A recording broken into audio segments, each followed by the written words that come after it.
ಏನೋ ಸಾಧಿಸ್ಬೇಕು ಅಂತ ಈ ಊರಿಗೆ ಬಂದೆ. ಪಾಪ ಪ್ರತಿ ಹೆಜ್ಜೆಗೂ ಅವಮಾನ. ಈ ತರ ಸೋಲ್ತಿ ಅಂತ ಅನ್ಕೊಂಡಿರ್ಲಿಲ್ಲ ಅಲ್ಲ. ಮಗು ಆಪರೇಷನ್ನ ಅಡ್ಡ ಇಟ್ಕೊಂಡು ಅಮ್ಮನ್ನ ಇಲ್ಲಿ ಇಲ್ದೇ ಇರೋ ಹಾಗೆ ಮಾಡಿ ಬುದ್ಧಿವಂತಿಕೆಯಿಂದ ಗೆಲ್ಬೇಕು ಅನ್ಕೊಂಡೆ.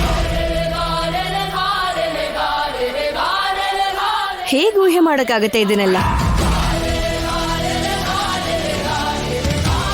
ನಮ್ ಟೀಮಲ್ಲಿ ಇದ್ದೋಳ್ನ ಬೆಸ್ಟ್ ಡ್ಯಾನ್ಸರ್ ಅಂತ ಭಯಪಟ್ಟು ಅವಳ ಟೀಮ್ಗೆ ಹೇಳ್ಕೊಂಡು ನಮ್ನ ಸೋಲಿಸ್ಬೇಕು ಅನ್ಕೊಂಡ್ಲಲ್ವಾ? ಸೋಲ್ತೀವಿ ಅಂತ ಅವಳಿಗೆಲ್ ಗೊತ್ತಿರುತ್ತೆ? ನೀವು ಮೋಸ ಮತ್ತೆ ಕುತಂತ್ರ ನಂಬಿದ್ರಿ, ನಾವು ಟ್ಯಾಲೆಂಟು ಮತ್ತೆ ಟೈಮಿಂಗ್ ನಂಬ್ಕೊಂಡ್ವಿ.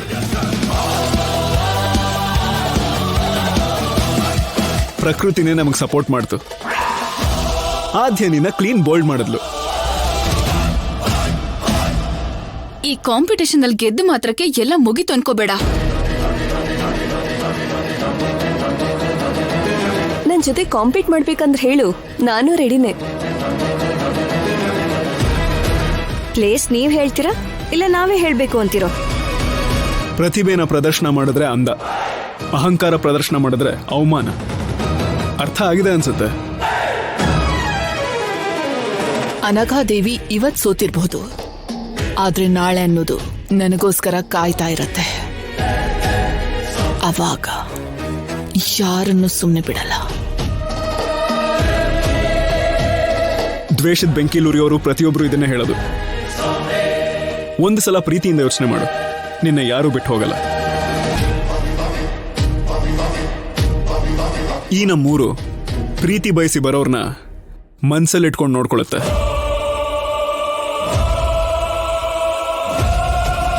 ಪ್ರೀತಿ ಅಭಿಮಾನಕ್ಕೆ ಅರ್ಥ ಗೊತ್ತಿದ್ದಿದ್ರೆ ಅಣ್ಣ ಅಂತ ಕೂಡ ನೋಡ್ದೆ ಇಷ್ಟು ಕುತಂತ್ರಗಳನ್ನ ನೋಡಿ ದೇವ್ರಂತ ನಮ್ಮಪ್ಪನ ಊರಿಂದ ಕಳ್ಸೋದಕ್ ನೋಡ್ತಾ ಇದ್ರಾ?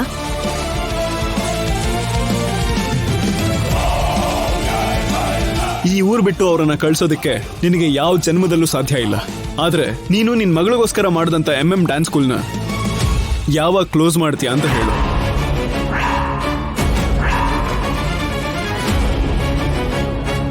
ಸ್ಕೂಲ್ನ ಏನು ಮಾಡೋದ್ ಬೇಕಾಗಿಲ್ಲ. ನಮ್ಮ ಒಪ್ಪಂದನೂ ಅದೇ ಅಲ್ವಾ ದೊಡ್ಡಪ್ಪ? ಅದರಲ್ಲಿ ಕಲಿಸುವಂತ ನಾಟ್ಯ ನಮ್ ಸಂಪ್ರದಾಯಕ್ಕೆ ಅನುಸಾರವಾಗಿದ್ರೆ ಸಾಕಮ್ಮ. ಈಗ್ಲಾದ್ರೂ ಈ ಊರ್ನಲ್ಲಿರೋ ದೊಡ್ಡತನನ ಅರ್ಥ ಮಾಡ್ಕೊಂಡು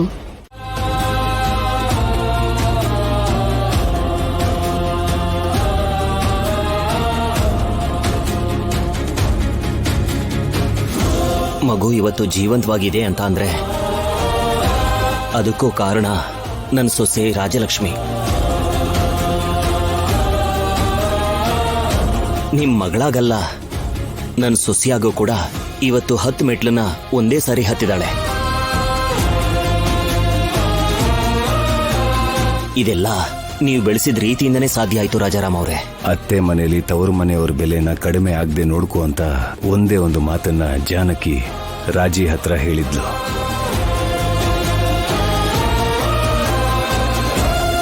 ಆದ್ರೆ ಇವತ್ತು ಇಷ್ಟು ಒಳ್ಳೆ ಹೆಸರು ತಂದಿದ್ದಾಳೆ ಅಂತ ನಮಗ್ ಸಂತೋಷ ಆಗ್ತಿದೆ.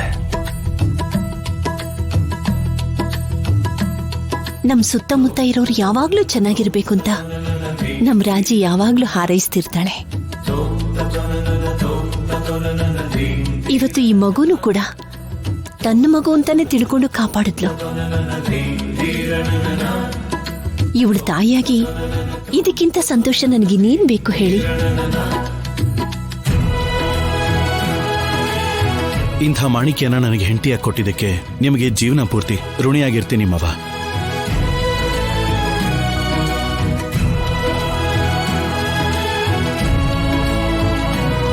ರಾಜಾರಾಮ್ ಅವರೇ ನಮಸ್ಕಾರ.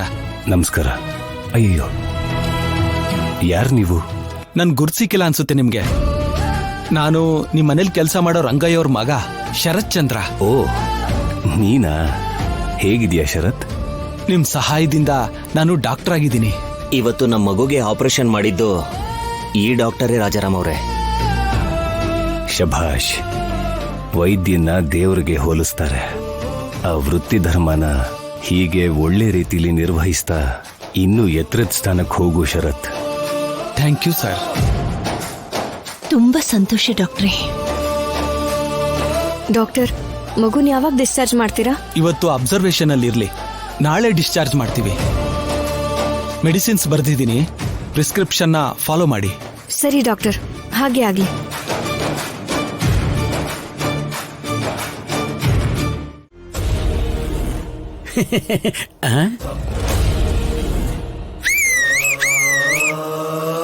ಜಿಂಕ ಚಿಕ್ಕಡ ಜಿಂಗ್, ಜಿಂಕ ಚಿಕ್ಕಡ ಜಿಂಗ, ಜಿಂಕ ಚಿಕ್ಕಡ ಜಿಂಗ, ಜಿಂಗ ಜಿಂಗ ಜಿಂಗ ಜಿಂಗ ಜಿಂಗ ಜಿಂಗ ಜಿಂಗ.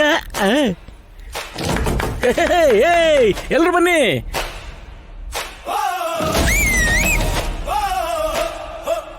ಎಲೆ ಪದ್ಮ, ನೋಡೆ ನನ್ ಸೊಸೆ ವಿಜಯ ಪತಾಕನ ಹಾರಿಸಿ ಹೆಂಗ್ ಬರ್ತಿದ್ದಾಳೆ ನೋಡೆ.